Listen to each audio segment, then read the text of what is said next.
nta numwe atazi ibyabaye mu Rwanda mugabo ukuntu bariko baravyitwaramwo bizoza kurangira abantu batagaciro bakibihereje kubera bonyine babitesheje agaciro bazi yuko kwama ibintu ubigira ibyitwazo ari byo ugira bouclier umuntu wese agombye kuguhanura ugacushira amato yango je ngo byagenze uko mugabo kasanga turiko turagenda mu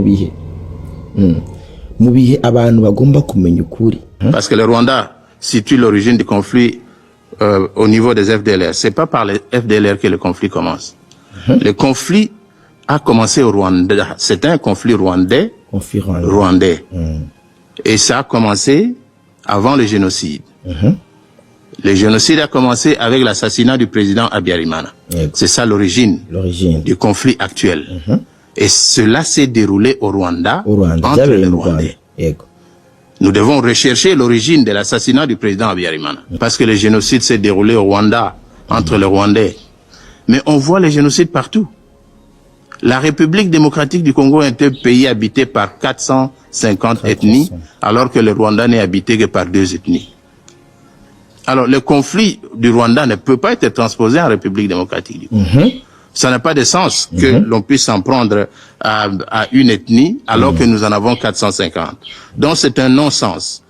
Il est vrai que dans 11 jours, on va commémorer pour la 31e fois le génocide perpétré contre les Tutsis au Rwanda. Il y a eu 1 million de morts sur une population de 7,5 millions. Les auteurs de ce génocide, l'armée et la milice qui ont commis ce génocide se sont réfugiés dans ce qui était l'ex-Zaïre, qui est maintenant la RDC. Il y a quelques jours, on a été remis un général de brigade qui se nomme Ezekiel Gakwerere, qui a participé dans le génocide au Rwanda. Cette feuille de route devrait également tenir en compte le désengagement et le retrait des forces non invitées en RDC, ainsi que le désarmement des groupes armés.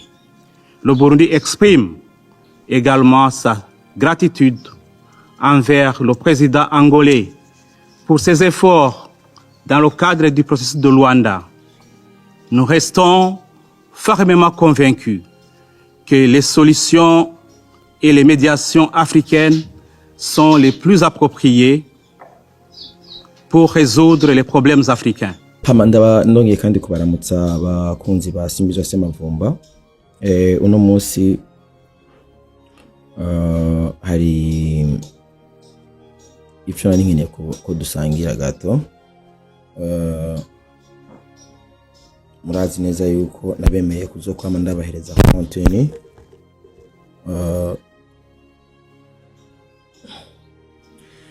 Nabemeye ko turasangira ico ndonse hari amakuru ahari kuko murazi neza yuko burya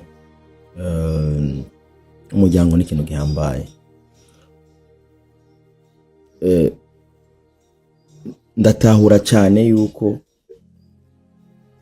turi umuryango kandi naho uwo ufise umuvyeyi peu importe uko abameze, abavyeyi uko baba bameze babanyi surtout ntikibuza yuko mushobora kuba wokebura canke ari ubona nk'akantu kaba katagenda neza canke ubona yuko ibyo nk'umubanya bari karagira byo usanga byandukiye no muryango wawe. Hariho ukuntu umuntu ashobora kubigenza hama bishobotse abana b'uwo mubanyi babona ati bana burya ko bwa bundi ibintu abavyeyi bacu bariko barakora tubona yuko vyogenda uko. Rero iyo ndiko ndavuga umuryango si utukura no makontene mazi misingira, urabona yuko turi mu karere, turi muri CPGR. Burya umuryango wa CPGR nkuko nabanda bivuga wari umuryango ukomeye cyane. Je nigeze kuba ngenda na CPGR igihe kiraho ndasoma ivyanditse kuri CPGR, vraiment ça m'a touché. Mbonye yuko hari abantu bari bariyumviriye ikintu ciza, document yitwa libre circulation. Umva ubufise umwidegemvyo wo gutembera, kandi burya ufise irya CPGL yo aha mu Burundi, mu Rwanda na Congo ni document ikomeye cyane gose. Muga usanga nk'abavyeyi igihe bavyumvira babirabo no munsi imwe n'ibintu bimeze kacuvuga ati none ya CPGL gute. So mu bisanzwe ivyo hanini nivyo sinari nkene cyane kugaruka kuri CPGL kuko murabizi neza yuko niwo muryango turimo, niyo mpamvu ibishikiye u Rwanda cyangwa ibishikiye Congo automatiquement no Burundi usanga bwashikiriwe, niko bitegerezwa kumera. Kuko nk'uburavye nk'impunzi z'abakongomani ziri mu Burundi, kuri impunzi z'abakongomani ziri mu Burundi, ubona cyo kaba n'impunzi z'abakongomani ziri mu Rwanda, impunzi nyinshi cyane. Nkuko nabivuze mu biganiro biheze mperuka gukora, aho hambere nta bakongomani nta bazayigwa bahunga. Abazayigwa barabazayigwa nico gihugu cyambere cyari gitekanye ngaho, atangiyane cyagira ati binabiriya cyari gifise. Abazayigwa bari biyitiriwe gusa abazayigwa kwivugiriza umuziki ndomboro ya soro bakitambira, c'est fini. Ugerageje no kuraba nibiriko biraya muri Kongo, urabona yuko banda bikubitira umuziki, raba nka za Goma, raba za Bukavu, ndafollowinga cyane aba artiste bahari ya n'ubu baguma bikubitira imiziki. Bo bofete ibintu abantu baba bagomba kuza kubavyongesha ibintu by'intambara, baba bariko barabagora cyane. Rero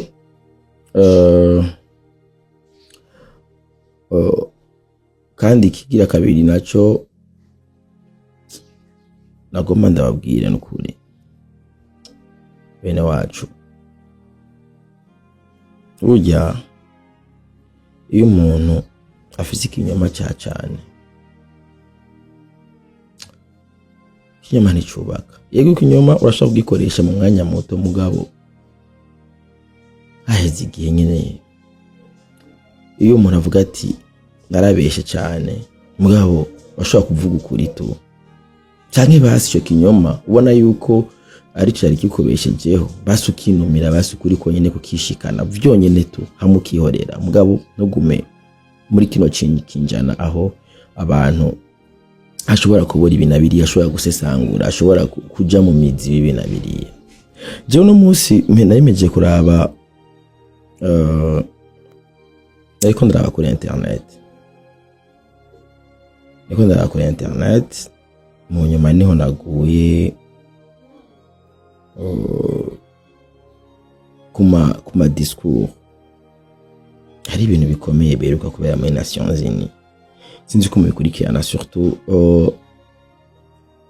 kandi ama intervention menshi yakozwe n'ibihugu bitatu. Uko nabwira CPGL burya n'umuryango ukomeye, gusa wagiye kuvyongeka guhera za 1994 kuva aho bamwe babaye inshuti z'abandi bakavuga ati reka tanga ubuhungiro. Ibyo vyamyeho batanga ubuhungiro bagira ikimugabo gaje usanga iciza umuntu yakoze iciza basanga ari gukora kizira. Kandi si rimwe si kabiri, murazi neza uko hariho n'abarundi usanga bameze uko mukorera iciza munyuma gaca guhinduka ya neza wamugirika kobere nabi. Ku bantu bumva igifaransa ndaza kugerageza kubisigura après, mugabo nashaka ndabumvishe ino ntambara y'amajambo yabaye hagati y'userukira igihugu cya Congo muri Nations Unies n'umushikiranganje u Rwanda. En fait userukira Congo atanga ukuri, kavuga ukuri, mugabo gatusanga umushikiranganje n'ubu aracyagomba ku argumenta bya binyoma bimaze imyaka. Abantu babona neza yuko ivyo binyoma ntibigifasha. Reka ndabumvishe ndabasangize ico kiyago cyabereye muri Nations Unies, hama Madame la Présidente, namwe bwe muraza kugira ico mushikirije, mwumvirize userukira Congo niwe atangura. Mwumve userukira Kongo muri Nations Unies, mwumve ibyo baza gushikiriza, hama muke mwumviriza insiguro. Tansiguro tumaze imisi ngaha tugerageza kubereka ati no ibi bintu abanyarwanda bariko baravuga ni kinyoma, ko iki kinyoma twaracubakiye kuko igihe nabone babishinga, igihe nabone babizana, hari igihe twabona yuko kwari ukuri, mugabo rero baca barimenyera cyane gushika naho bonyene. Ndababwiye yuko n'amateka u Rwanda rwaciyemo, hariho ijambo bakunda kuvuga ngo gufuvya ngo bonyene bazokwiretruva amateka, bonyene baratesheje agaciro kubera nta numwe atazi ibyabaye mu Rwanda. Mugabo ukuntu bariko barabyitwaramwo bizoza kurangira abantu batagaciro bakibihereje kubera bonyene babitesheje agaciro, bazi yuko kwama ibintu ubigira ibyitwazo ari byo ugira bouclier. Umuntu wese agombye kuguhanura ugacushira amatoya ngo je ngo byagenze uko, mugabo kasanga turiko turagenda mu bihe abantu bagomba kumenya ukuri. Nimwumvirize aya majambo yashikirijwe n'uwaserukira Nations Unies, Kongo muri Nations Unies, hama muke mwumviriza n'ibyashikirijwe n'umushikiranganji Nduhungirehe. Madame la Présidente, je n'aurais pas souhaité reprendre la parole à ce stade, mais à entendre la déclaration du Rwanda, on est tenté de se demander si nous sommes tous sur la planète Terre et nous l'habitons. Parce que vous allez remarquer que le Rwanda revient sur le même argumentaire. Les mêmes argumentaires. Pratiquement démodé de l'origine du conflit, alors qu'il a été établi ici que l'origine de ce conflit ne commence pas par les FDLR. Parce que le Rwanda situe l'origine du conflit au niveau des FDLR. C'est pas par les FDLR que le conflit commence. Le conflit a commencé au Rwanda. C'est un conflit rwandais. Et ça a commencé avant le génocide. Le génocide a commencé avec l'assassinat du président Habyarimana. C'est ça l'origine du conflit actuel. Et cela s'est déroulé au Rwanda, entre les Rwandais. Nous devons rechercher l'origine de l'assassinat du président Habyarimana. C'est là que le conflit a commencé. Deuxièmement, l'argument lié aux FDLR et à l'idéologie génocidaire. C'est aussi un argument suranné. Je l'ai dit ici, un ambassadeur rwandais l'a dit clairement que l'affaire des FDLR ne constitue plus une menace pour le Rwanda parce que les FDLR ont été pratiquement éradiqués. Cela a été dit ici. Mais néanmoins, nous avons accepté, nous avons dit, si cela est le cas, nous contribuons à l'opération qui constitue l'éradication des FDLR. Mais si cela ne s'est pas produit, c'est le Rwanda qui a justement brouillé les cartes. Madame le Président, en ce qui concerne la persécution des Tutsis, on a toujours remué le couteau dans la plaie. Nous comprenons très bien qu'il y a une frustration parce que le génocide s'est déroulé au Rwanda, entre les Rwandais. Mais on voit le génocide partout. La République démocratique du Congo est un pays habité par 450 ethnies, alors que le Rwanda n'est habité que par 2 ethnies. Alors, le conflit du Rwanda ne peut pas être transposé en République démocratique du Congo. Ça n'a pas de sens que l'on puisse s'en prendre à une ethnie, alors que nous en avons 450. Donc, c'est un non-sens. Mais, si j'ai pris la parole, Madame la Présidente, c'est pour réagir justement à la posture pratiquement dénigrante du Rwanda par rapport aux Nations Unies et à la MONUSCO.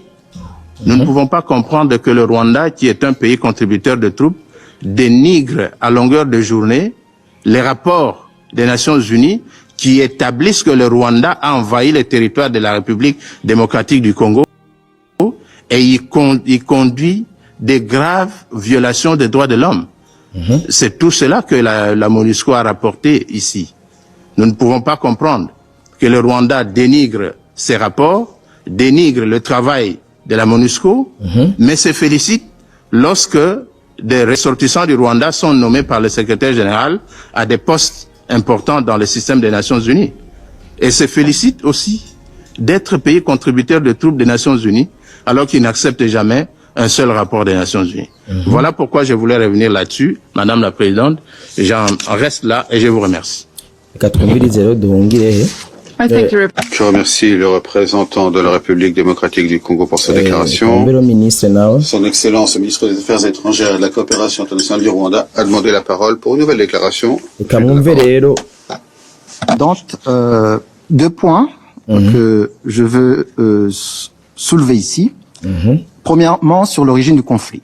Il est vrai que dans 11 jours, on va commémorer pour la 31e fois le génocide perpétré contre les Tutsis au Rwanda. Il y a eu 1 million de morts sur une population de 7,5 millions. Les auteurs de ce génocide, l'armée et la milice qui ont commis ce génocide, se sont réfugiés dans ce qui était l'ex-Zaïre, qui est maintenant la RDC. Ces mouvements, ces groupes qui se sont nommés aujourd'hui FDLR, ont été entretenus, soutenus, financés par des gouvernements zaïrois et congolais successifs.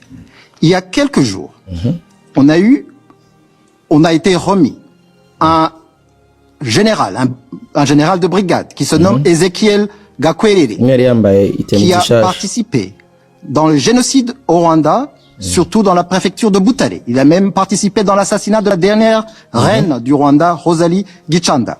Et pourtant, il était en uniforme des FARDC, il collaborait avec l'armée congolaise. Donc quand j'entends ici que les FDLR n'existent plus alors qu'ils sont actifs et qu'ils sont même intégrés dans l'armée congolaise, je ne sais pas, pour reprendre les paroles de mon collègue, si on est vraiment sur la planète Terre. Deuxièmement, sur l'intégrité territoriale. L'intégrité territoriale est une notion de droit international qui n'a pas été inventée pour la RDC. C'est une notion qui s'applique aussi au Rwanda. Depuis 2018 seulement, il y a eu plus de 20 attaques des FDLR et d'autres groupes, y compris les FARDC, sur notre territoire. Il y a eu des attaques en 2018 par le groupe qui s'appelle FLN du fameux Paul Rusesabagina, qui a tué 9 personnes, y compris une fille de 13 ans qui s'appelait Ornella et un garçon de 17 ans qui s'appelait Isaac. En 2019, en octobre, il y a eu des attaques d'un mouvement FDLR qui a fait 15 morts. 2022, la même chose. Et lors de la bataille de Goma, il y a eu 200 maisons qui ont été touchées par des attaques de l'armée congolaise à partir de l'aéroport de Goma. Donc, quand on parle d'intégrité territoriale, cela s'applique à tous les pays. Et le Rwanda a été victime, sa souveraineté, son intégrité territoriale ont été violées à plusieurs reprises par la RDC. C'est ces deux précisions que je voulais fournir, Madame la Présidente. Merci. C'est bon. Imbere yuko chandabumbisha position y'u Burundi nayo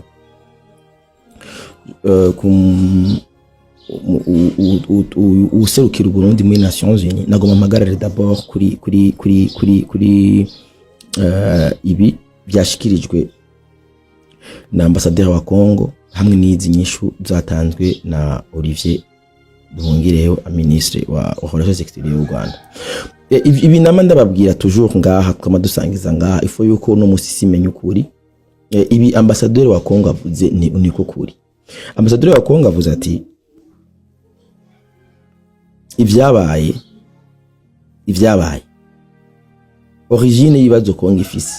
Urumva ko bice bifatana na bimwe son excellence president yavuze yuko ingone zabaye muri Congo zabaye inyuma ya 1994. Niyavuga ati abitwa abatutsi muri Congo ntabahora babayo. Byagiye kubyuka ibyo by'injyane kuva ari uko u Rwanda meme na ministre Nduhungirehe urana ko abyemeje avuga ati aremeza neza yuko Congo yahaye ubuhungira u Rwanda abanyarwanda. Yaraye urungiye abanyarwanda ko bajya uyu ambassadeur we yavuze ati ife ko dusubira kuri origine du conflit.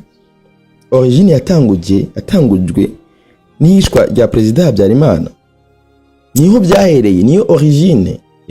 No mu Burundi harabaye conflit, origine ya conflit yabaye bishe president Ndadaye.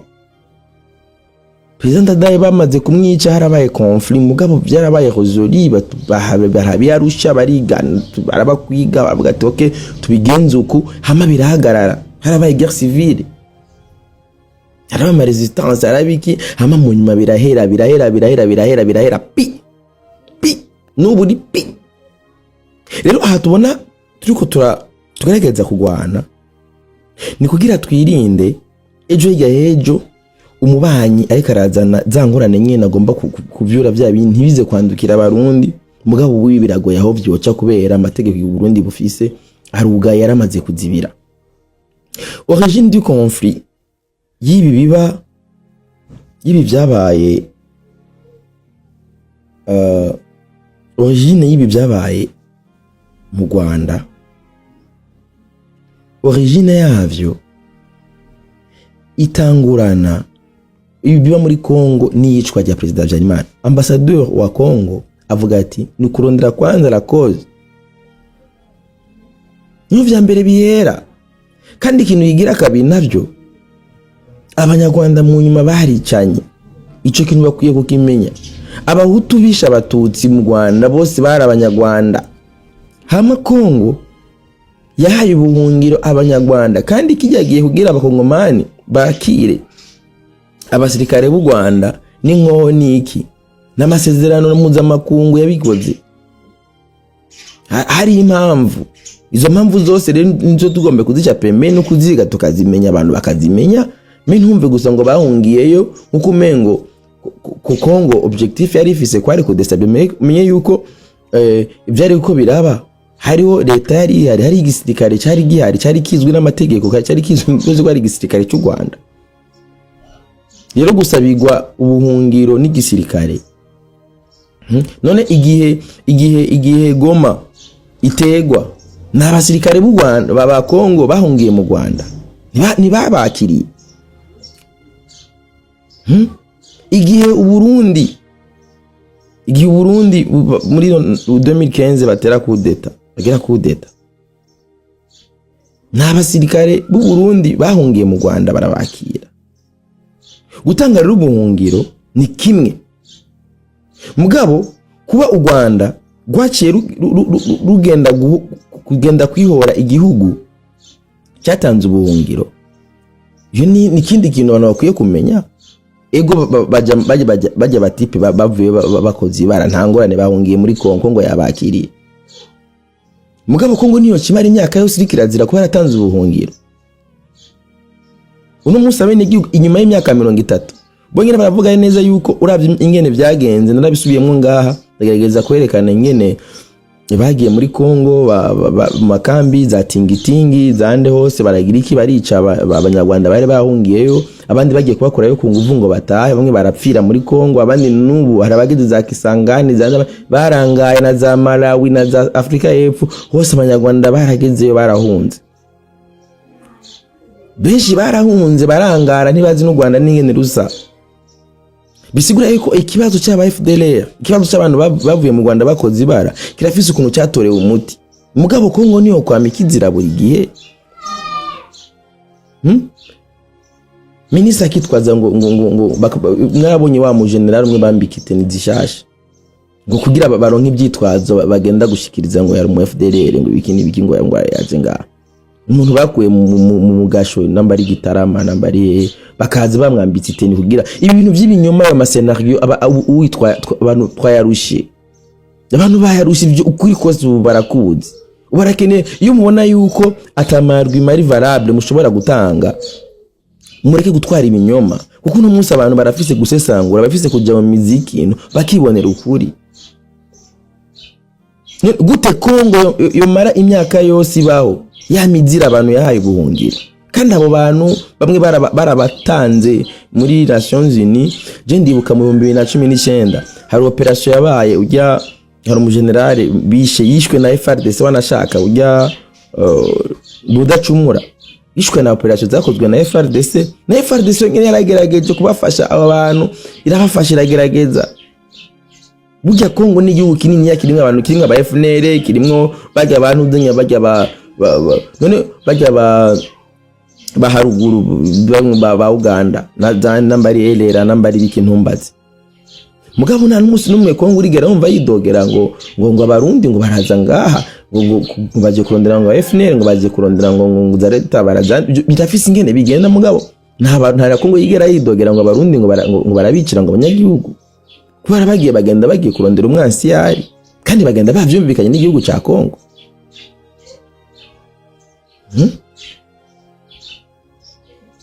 nta barundi baca mu binywa ngo bagiye muri Kongo atabizi ko barazi neza yuko abo bansi Burundi bari muri Kongo baraza yo bakorera abakongomani babo zaritabara tuma turabanyamurenge y'abidoga ngo inka zacu barazimaze baragira iki barabaviora baragira ibiki ubwo bwose burabera muri Kongo kubera ingorane igihugu cyari igihugu cy'amata n'ubuki igihugu twese twahungirayo dufite turonse ibibazo mu bihugu byacu mugabo no munsi twe tugiye ubuhungiro amakambi yo ngaruzuye hasere ikarukana nigwa kubera burya impunzi umuntu ahunze abari mu minwe ya Esther umuntu wa Esther kujya leta y'u Rwanda yamayitwaza ngo bakoze kudeta ngo bazuba baza Esther turabare n'ingene Esther byamiruhishwa ibihugu ngaha wa mujyango twe tuzi ati mfise libre circulation mfise gutembera muri Kongo mfise kuhaja nkahaba mfise udufaranga nkahubaka inzu nkahaba neza mugabo no musa umuntu akaba aba oblige kuhaba afise statut z'ubuhunzi mu makambi y'impunzi ugasanga yuzimwe abakongomani kuva 94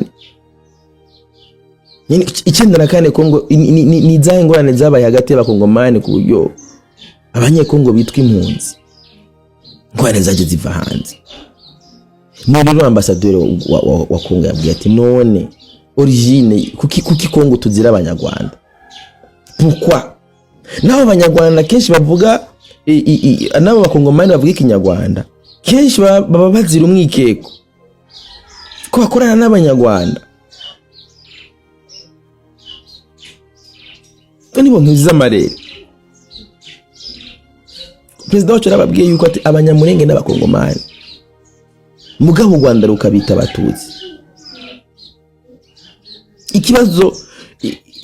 ikibazo nkuko uyu waserukira Kongo muri Nations Unies gutu Rwanda rwamarukenguruka iyo abanyarwanda babahaye amaposti muri Nations Unies mugabo Rwanda rutigera gwemera maraporo ya Nations Unies nayo urimwo mugabo bimwe badwaye secrétaire général ikisawa ni bon mugabo hagara raporo ni yatanze izibakibura ivuga ati nimuvana abasirikare banyu ngaha nimukora ibi nimugira ibi ivyo bagaca barabapembera tikubera iki na rero tuvuga yuko no munsi biseba yuko ukuri kuja hanze reka ndabumvishe intervention nuze ya userukira Burundi muri Nations Unies nawe mwumve position yiwe mwumve aho Burundi buhagaze muza gusanga Burundi buhagaze ku mahoro n'umwumvikano nimumvirize nuze ambassadeur Zefera. Madame la Présidente, je tiens à remercier le Danemark pour l'organisation de cette session importante du Conseil de sécurité. Je vous remercie, Madame la Présidente. Yeah.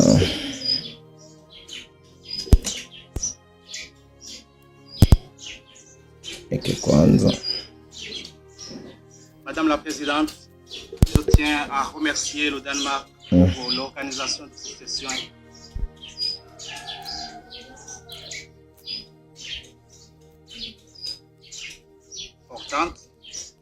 Conseil de sécurité. C'est bon. Je vous remercie, Madame la Présidente.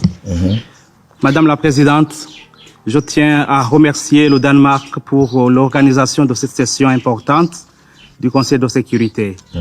Nous exprimons également nos félicitations au secrétaire général des Nations Unies pour la présentation de son rapport détaillé sur la situation en RDC et sur le travail de la MONUSCO. Ce rapport met en lumière les défis majeurs auxquels la région est confrontée et constitue un instrument essentiel pour orienter nos actions collectives. Nous saluons, Madame la Présidente, la présence de Madame Bintou Keïta et soulignons que son travail remarquable ainsi que celui de tout le personnel de la MONUSCO dans l'accomplissement de son mandat. Nous voudrions aussi saluer la participation à cette session de Madame Charlotte Slente, secrétaire générale du Conseil danois pour les réfugiés, pour son travail ô combien louable afin de venir en aide aux réfugiés dans la région des Grands Lacs. Nous saluons particulièrement la participation à cette session de son Excellence, Monsieur le ministre Olivier Nduhungirehe, ministre des Affaires étrangères de la République du Rwanda, et des collègues de la RDC et de l'Angola. Ma délégation se réjouit des exposés détaillés présentés qui soulignent les défis majeurs et les tensions actuelles. Nous réaffirmons notre soutien inébranlable à la MONUSCO dans l'accomplissement de son mandat, tout en soulignant que seule une solution politique globale et une collaboration régionale étroite pourront permettre de mettre fin à la crise actuelle et d'instaurer une paix durable en République démocratique du Congo. Au regard de la situation qui prévaut à l'est de la RDC, nous voudrions faire les observations suivantes. Premièrement, sur les préoccupations humanitaires et les violations des droits de l'homme. Le Burundi salue les efforts soutenus du secrétaire général des Nations Unies et du Conseil de sécurité pour maintenir la paix et la stabilité dans la région des Grands Lacs. Toutefois, la situation humanitaire dans l'est de la RDC demeure alarmante avec des souffrances croissantes des populations civiles qui appellent à des mesures immédiates et concrètes. Les rapports du secrétaire général et les résolutions du Conseil de sécurité et les rapports du Conseil des droits de l'homme font état des niveaux alarmants de violences sexuelles et de graves violations des droits des femmes, des enfants et des personnes âgées qui sont les plus vulnérables dans ce contexte de conflit. Le Burundi appelle à des actions renforcées pour protéger ces populations vulnérables et garantir leur sécurité et dignité en conformité avec les principes du droit international humanitaire. Les meurtres, enlèvements et violences sexuelles infligées aux civils constituent des violations graves des droits humains qui doivent être fermement condamnées. Deuxièmement, soutien à la résolution 2773 du Conseil de sécurité des Nations Unies.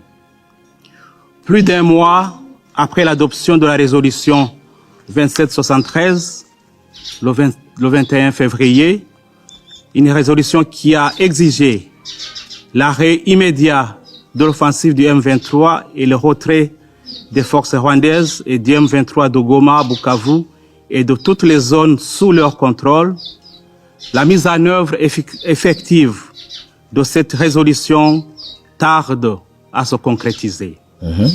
Le Conseil de sécurité a la responsabilité de tout faire pour assurer la mise en œuvre de la résolution 2373 sur la situation en RDC, car les résolutions de ce prestigieux Conseil sont juridiquement contraignantes. Le non-respect de cette résolution risque de fragiliser le pouvoir du Conseil inscrit en lettres d'or dans la Charte des Nations Unies et perpétuer l'impunité à l'est de la RDC. Ce Conseil a les outils et les moyens de faire exécuter ces résolutions. Le Burundi déplore également que l'offensive du M23 continue malgré les multiples appels à la paix de la SADC, de l'EAC, de la CEAC et de l'EAC-SADC au cours de 2 derniers mois. Le Burundi exhorte toutes les parties à respecter pleinement leurs engagements, à revenir sur la voie du dialogue et à poser des actions concrètes et mesurables sur le terrain pour parvenir à une solution politique durable. Troisièmement, au sujet des initiatives régionales. Les initiatives régionales de la CEAC, EAC, SADC, qui ont toutes lancé des appels à un cessez-le-feu immédiat et à la réouverture des corridors humanitaires et des aéroports, sont à saluer. Le Burundi salue aussi le récent rapport issu de la réunion conjointe des chefs d'état-major de l'EAC-SADC, ainsi que la feuille de route proposée, et tient cependant à rappeler que cette feuille de route devrait également tenir en compte le désengagement et le retrait des forces non invitées en RDC, ainsi que le désarmement des groupes armés. Le Burundi exprime également sa gratitude envers le président angolais pour ses efforts dans le cadre du processus de Luanda. Nous restons fermement convaincus que les solutions et les médiations africaines sont les plus appropriées pour résoudre les problèmes africains. Toute initiative de nature à contribuer à la paix durable à l'est de la RDC en complément au processus de Luanda et Nairobi en voie de fusionner est la bienvenue, sans toutefois se substituer au processus existant. Dans cette optique, le Burundi appelle à un dialogue intercongolais inclusif, je dis bien inclusif et sans exclusion, dans lequel toutes les parties prenantes s'engageraient activement pour une paix véritable et durable. Nous en appelons également au démantèlement de tout groupe armé locaux et étrangers et rapatrier ces derniers dans leur pays d'origine. Quatrièmement, exploitation illégale des ressources naturelles. Cette question de l'exploitation illégale des ressources naturelles demeure l'un des principaux moteurs du conflit dans la région.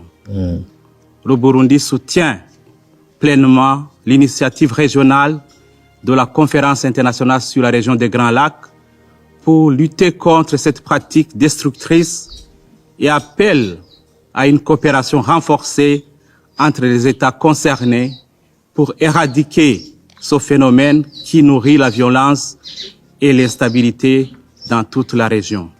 Cinquièmement, l'impact humanitaire de la crise sur le Burundi. Mon pays, le Burundi, en raison de sa proximité géographique avec les zones affectées, subit directement les conséquences de cette invasion meurtrière. Depuis le sommet conjoint du 8 février, le Burundi a accueilli plus de 60 000 réfugiés congolais en quête de protection.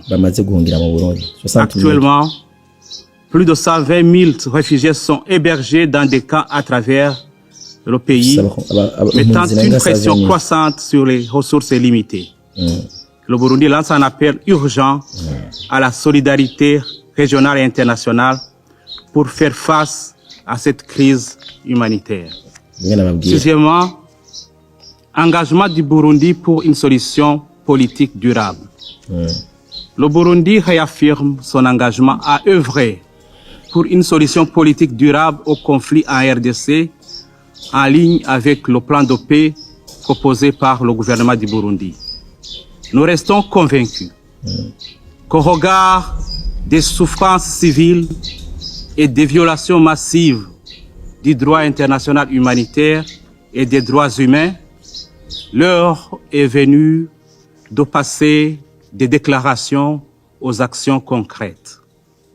En conclusion, Madame la Présidente, la communauté internationale devrait redoubler plus d'efforts pour faire respecter la souveraineté nationale et l'intégrité territoriale de la RDC à travers la mise en œuvre effective de la résolution du Conseil de sécurité, la résolution 2773, et les nombreuses mesures déjà prises par les acteurs régionaux. Le non-respect de l'intégrité territoriale de la RDC pourrait créer un précédent dangereux